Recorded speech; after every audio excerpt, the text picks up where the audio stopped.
নমস্কার।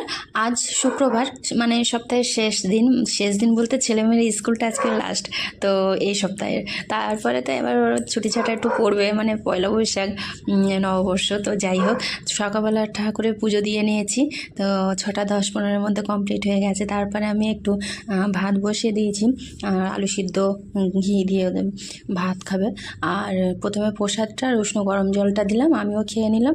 আর আলু সিদ্ধ দিয়ে ঘি দিয়ে ভাত দিলাম তিনজনকে, ওর ছেলে মেয়ে ওর বাবাকে, কারণ আগামীকাল সন্ন্যাসী হব ছেলে আর আমি, সেই জন্য।